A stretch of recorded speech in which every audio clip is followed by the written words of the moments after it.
అందరికీ నమస్కారం. గత కొన్ని రోజులుగా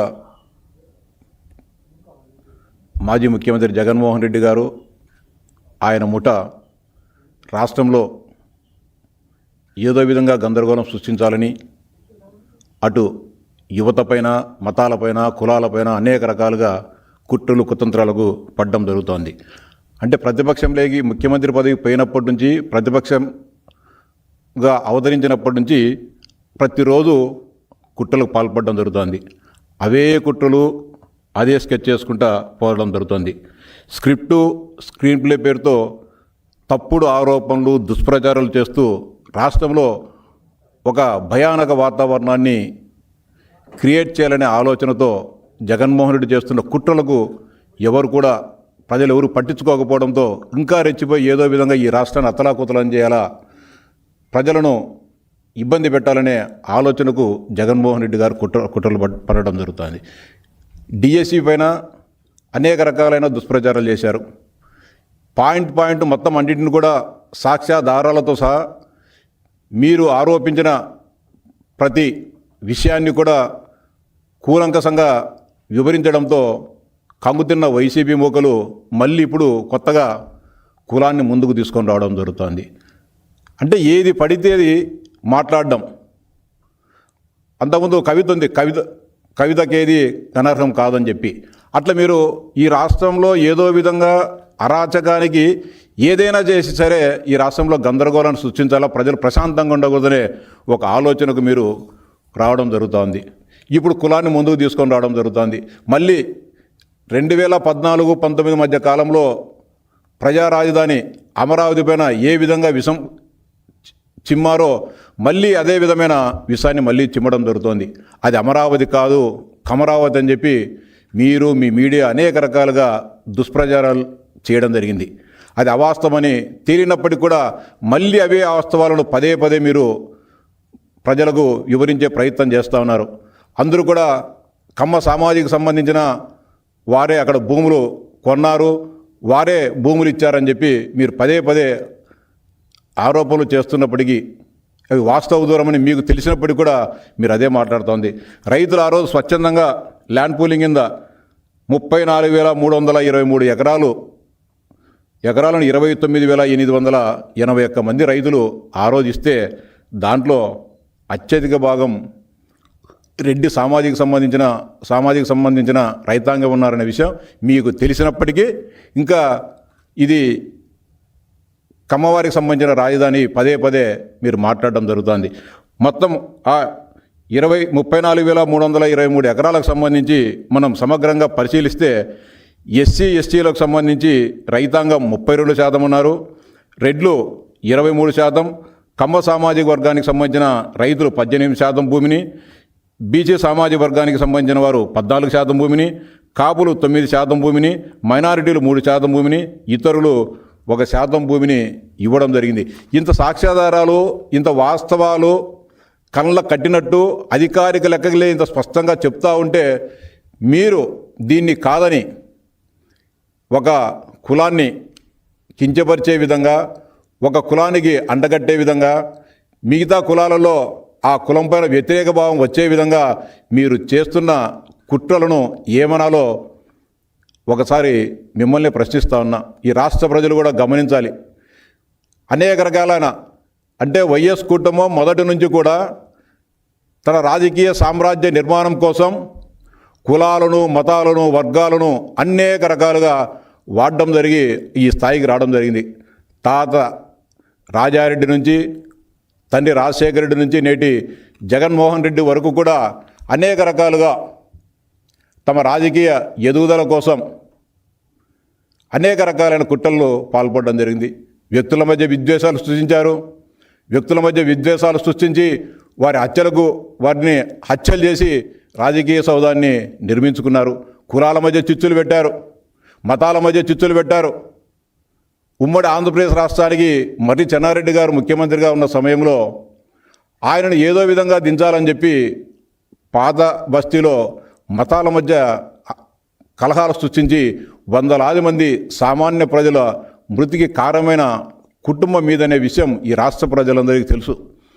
అనేక రకాలుగా కుట్రలు కుతంత్రాలకు మీరు పాల్పడుతూ ఇప్పుడు మళ్ళీ ఈ రాష్ట్రంలో కులాల మధ్య విభేదాలను పెంచాలనే మీ ఆటలు ఎప్పటికి కూడా సాగవని చెప్తా ఉన్నా. మొదటి నుంచి కూడా ఏదో ఒక కుట్ర, వివేక హత్య కేసు నుంచి నేడు డిఎస్సి వరకు మనం ఒకసారి అన్ని కూడా పరిశీలిస్తే అదే తెలుస్తుంది. ఆ రోజు కూడా వివేకానంద రెడ్డి గారు మరణించినప్పుడు గుండెపోటుని చెప్పారు, ఏం తెలియనట్టు నంగనాచి మాటలు మాట్లాడారు. ఈరోజు కూడా మెగా డిఎస్సి నిర్వహించేటప్పుడు ఏదో విధంగా దీన్ని విఫలం చేయాలని చెప్పి వందలాది కేసులు హైకోర్టులో వేసి ఆపాలని చెప్పి ప్రయత్నం చేయడం జరిగింది. వాటన్నిటిని కూడా విద్యాశాఖ మంత్రి లోకేష్ గారు ప్రత్యక్ష పర్యవేక్షణ చేస్తూ ఆ కుట్రలన్నిటిని కూడా ఆ రోజు ఛేదించడం జరిగింది. మళ్ళీ వివేక హత్య తర్వాత ఇది గుండెపోటు కాదు, హత్యని తెలిసిన తర్వాత మళ్ళీ నారాసు రక్త చరిత్ర అని చెప్పి కొత్త సినిమాకు తెరలేపి గౌరవ ముఖ్యమంత్రి గారి చేతిలో ఒక గొడ్డలు పెట్టి మళ్ళీ నారాసు రక్త చరిత్ర అని చెప్పి ప్రచారం చేయడం జరిగింది. ఈరోజు కూడా ఏమీ దొరక్కపోయినా కూడా నవీన్ అండ్ అవుట్సోర్సింగ్ ఉద్యోగిని తెర మీదకు తీసుకొని వచ్చినారు ఏడాది తర్వాత. అది కూడా ఆ కార్యక్రమం ఆ కుట్ర కూడా విఫలం కావడంతో మళ్ళీ ఇంకో వైపుకు మళ్ళీ పోయినారు. ఆరోపణలు చేశారు, తూచిరాదన్నారు, ఒకరు కాపింగ్ జరిగిందన్నారు, మాల్ ప్రాక్టీస్ జరిగిందన్నారు. ఇవన్నీ కూడా ఉత్తయ్య అని చెప్పి తేలడంతో ఇది కంప్యూటర్ బేస్డ్ టెస్ట్ అని చెప్పి సాక్ష్యాధారాలతో చూపించిన వీటిని మీ కుట్రలను విఫలం చేయడంతో మళ్ళీ అది నమ్మలేదని చెప్పి ఇంకో దాంట్లో విన్నారు. ఆ రోజు వైఎస్ వివేకానంద రెడ్డి హత్య తర్వాత సిబిఐ ఎంక్వైరీ కావాలని చెప్పి మీరే అడిగినారు, మళ్ళీ మీరే వద్దని చెప్పినారు. ఆ ఎన్నికల్లో 2019లో జరిగిన ఎన్నికల్లో మీ బాబాయ్ హత్యను మీరు ఒక సానుభూతిగా ఆ రోజు వాడుకోవడం జరిగింది. ఇప్పుడు కూడా డిఎస్సికి వచ్చే కొద్దీ 1:1 సర్టిఫికేట్ వెరిఫికేషన్కి మేము పిలిచినామని చెప్పినా కూడా మీరు వినరు. సర్టిఫికేట్స్ వెరిఫికేషన్ చేసినంత మాత్రాన ఉద్యోగాలు ఇచ్చినట్లు కాదు. అన్ని రకాల పత్రాలను పరిశీలించిన తర్వాత రిజర్వేషన్ ప్రక్రియను అన్నిటిని కూడా అమలు చేసిన తర్వాతనే మేము ఫైనల్ సెలక్షన్ లిస్ట్ ఇచ్చినామన్నా కూడా దాన్ని నమ్మరు. దాన్ని కూడా అనేక రకాలైన కుట్రలు చెప్తారు. వాటిని కూడా హారిజాంటల్ రిజర్వేషన్, వర్టికల్ రిజర్వేషన్ సంబంధించి సాక్ష్యాధారాలతో మీరు ఏదైతే ఆరోపణలు చేశారో, మీ పక్కన 2-3 అభ్యర్థులు కూర్చోబెట్టుకుని ఆరోపణలు చేశారో వాటన్నిటిని కూడా కేటగారికల్గా మేము సవివరంగా వివరిస్తే దీన్ని వదిలేసి మళ్ళా ఇంకో దానికి విన్నారు. మళ్ళీ ఆ రోజు సొంత బాబాయిని వాళ్ళ కుటుంబ సభ్యులే చంపినారని చెప్పి కూడా మీరు మాట్లాడారు. ఏది వివేకానంద రెడ్డి అల్లుడు కానీ వాళ్ళ కూతురు కానీ వాళ్ళే చంపినారని చెప్పి వ్యక్తిత్వ హననం ఆ రోజు చేయడం జరిగింది. ఇప్పుడు కూడా మళ్ళీ డిఎస్సి కాడికి వచ్చే కొద్దీ పై అన్నీ కూడా అన్నీ తేలిపోవడంతో స్పోర్ట్స్ కోటా మీద పన్నారు. మీ వాళ్ళకు సంబంధించి స్పోర్ట్స్ కోటాలో ఉద్యోగాలు ఇచ్చారు, తెలుగుదేశం పార్టీ వాళ్ళకు ఉద్యోగాలు ఇచ్చారని చెప్పి అవాస్తవమైన ఆరోపణలన్నీ కూడా చేయడం జరిగింది. వాటన్నిటిని కూడా స్పోర్ట్స్ కోటాలో ఇచ్చిన 382 ఉద్యోగాల్లో ఏ ముఖ్యమంత్రి అధికారంలో ఉన్నప్పుడు, ఏ ప్రభుత్వం అధికారంలో ఉన్నప్పుడు ఈ పథకాలు పొందారు, సర్టిఫికేట్లు పొందారని చెప్పి కేటగారికల్గా చెప్పాం. మీరు పార్టిసిపేషన్ అయిన వాళ్ళగా ఉద్యోగాలు ఇచ్చారని చెప్పి తప్పుడు ఆరోపణలు చేసినప్పుడు వాటికి కూడా సవివరంగా కూడా మీకు గట్టిగా సమాధానం చెప్పాం. అది కూడా తేలిపోవడంతో మళ్ళా ఇప్పుడు కొత్త రాగం ఎత్తుకున్నారు. స్పోర్ట్స్ కోటాలో కమ్మ సామాజిక వర్గానికి అందరికీ కూడా ఉద్యోగాలు ఇచ్చినారని చెప్పి మళ్ళీ ఓ కొత్త పాట మొదలు పెట్టుకున్నారు. ఏదైతే అమరావతి అంతా కూడా కమ్మ సామాజిక వర్గానికి సంబంధించిన వారే ఉన్నారు. ఇప్పుడు కూడా స్పోర్ట్స్ కోటాలో 382 మందిలో కమ్మ సామాజిక వర్గానికి సంబంధించిన నిరుద్యోగులకు ఉద్యోగాలు కల్పించారని చెప్పి అతి దారుణమైన మీరు ఆరోపణ చేస్తూ ఉన్నారంటే ఏమనాలో మాకు అర్థం కావడంలే. అంటే ఇలాంటి ఆరోపణలు కానీ చేస్తారా? వాస్తవాలు కళ్ళ ముందు ఉంటాయి. నువ్వు అంతరిక్షంలో జరిగేదో లేకుంటే భూమి లోపల జరిగేదో అయితే మనుషులు చూడరు. వాస్తవాలు మన కళ్ళ ముందు ఉంటాయి, డేటా ఉంటుంది, అధికారిక లెక్కలు ఉంటాయి. వాటిని కూడా కాదని చెప్పి మీరు దుష్ప్రచారం చేస్తానంటే మిమ్మల్ని కూడా మెచ్చుకోవాలా. అంటే ఏదైనా సరే ఒక అబద్ధాన్ని నిజం చేయాలని మీ తాపత్రయానికి మీకు ఆస్కార్ అవార్డు కంటే ఇంకా పెద్దదేమనున్నా కూడా ఇవ్వచ్చు. రాష్ట్ర ప్రభుత్వం ఇచ్చిన మెరిటోరియస్ స్పోర్ట్స్ కోటాలో 342 మందికి ఇస్తే దీంట్లో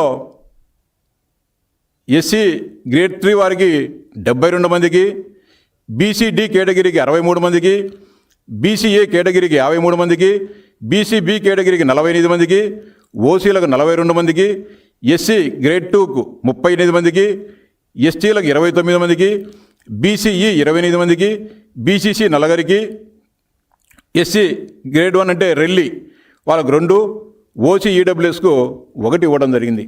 దీంట్లో మళ్ళీ ఓసీలకు అంటే అగ్రవర్ణాలకు ఇచ్చింది 42 ఉద్యోగాలు అయితే మీరు మొత్తం కమ్మోళ్ళకి ఇచ్చినారని చెప్పి అడ్డదిడ్డంగా వాదన చేస్తున్నారు. దీంట్లో కూడా ఈ ఓసీలకు ఇచ్చిన 42 ఉద్యోగాలు కూడా మనం క్షుణ్ణంగా పరిశీలిస్తే కాపు సామాజిక వర్గానికి సంబంధించిన యువతకు 16 ఉద్యోగాలు, రెడ్డి సామాజిక వర్గానికి 10, కమ్మ సామాజిక వర్గానికి చెందిన వారికి 9, వైశ్యులకు 2, క్షత్రియులకు 2, బ్రాహ్మణులకు 2, ముస్లింకు 1 ఇవ్వడం జరిగింది. అంటే 42లో ఇంత స్పష్టంగా ప్రభుత్వ లెక్కలు చెబుతూ ఉంటే మీరు అడ్డగోలుగా కులం కార్డు బయటికి తీసి ఒక కులాన్ని ముందుకు తీసుకొని వచ్చి ఆ కులానికే న్యాయం జరుగుతుంది అని మిగతా కులాలను రెచ్చగొట్టాలనే ప్రయత్నం ఎంతవరకు సబని చెప్పి నేను సూటిగా ప్రశ్నిస్తున్నా.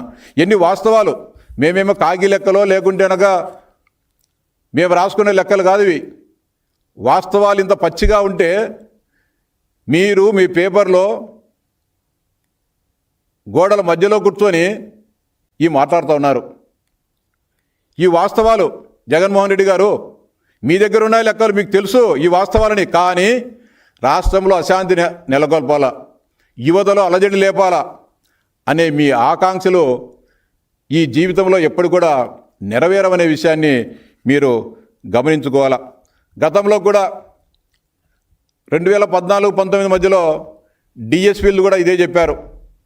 మొత్తం డిఎస్పీ ప్రమోషన్లన్నీ కూడా కమ్మ సామాజిక వర్గానికి ఇచ్చినారని చెప్పి ఆ రోజు కూడా అదే చెప్పారు. ఆ రోజు డిఎస్పీ నుంచి ఇప్పుడు డిఎస్సీ వరకు వచ్చారు. డిఎస్పీ టు డిఎస్సి ఆ రోజు అదే చెప్పారు. ఆ రోజు 36 మందికి ప్రమోషన్లు ఇస్తే దాంట్లో కమ్మ అధికారి ఉండేది ఒకరు, మిగతా 35 మంది మిగతా అన్ని కులాలకు సంబంధించిన వాళ్ళు ఉన్నారు.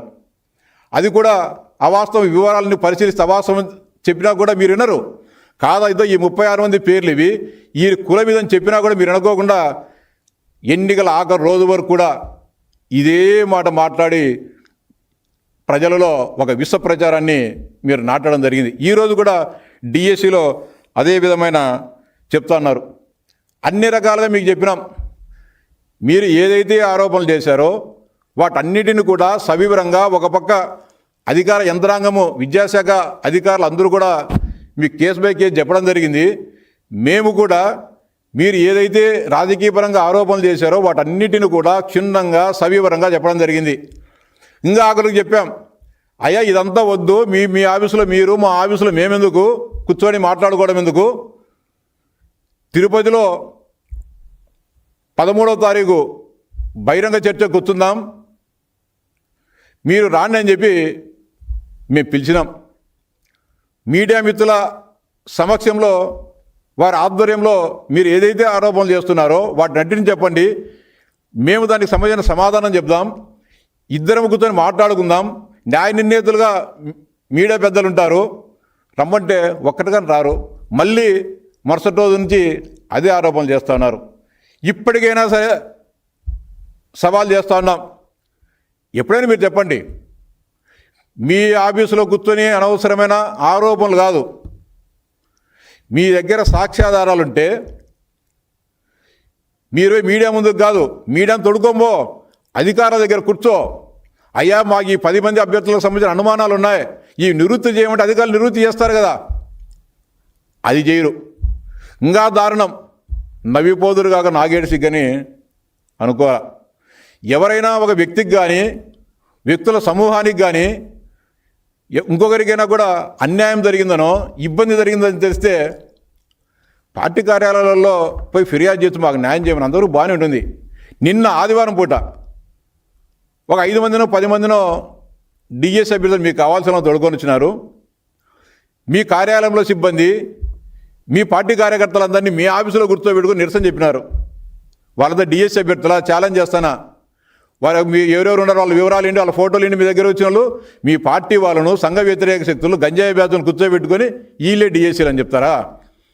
మీకు అనుమానం ఉన్నా ఏదైనా ప్రజాస్వామ్యంలో ఆందోళన చేసే హక్కు ఉంది, ఇంకోటి నిరసన చెప్పి హక్కు ఉంది. నిజంగా మీకు అన్యాయం జరిగిందో ఇంకోటో జరిగింది ఎక్కడ చేయాలి మీరు?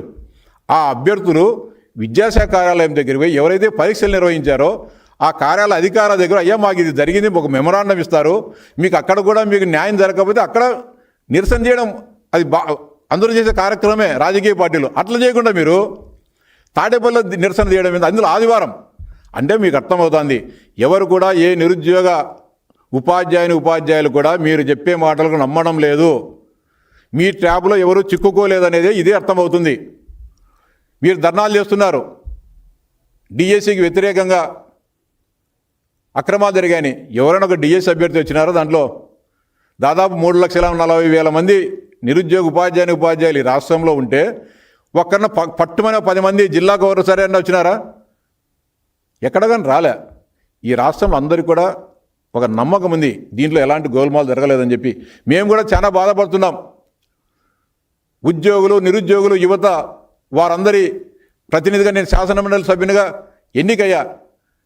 గత 20 రోజుల నుంచి వందలాది మంది నిరుద్యోగ యువత అదేవిధంగా ఇప్పుడు ఉద్యోగాలు సాధించిన వారు ఆందోళన బాధను వ్యక్తం చేస్తున్నారు. ఏం సార్ మేము చదువుకోవడం తప్ప ఈ రాష్ట్రంలో మేము పుట్టడం తప్ప అని మాట్లాడుతూ ఉన్నారు. ఆవేదన కలుగుతూ ఉంది. ఎందుకు సార్ మేము డబ్బులు ఇచ్చినామంటారు, మా ఆత్మవిశ్వాసాన్ని దెబ్బతీస్తున్నారు. ఒక పూట అరపూట తిని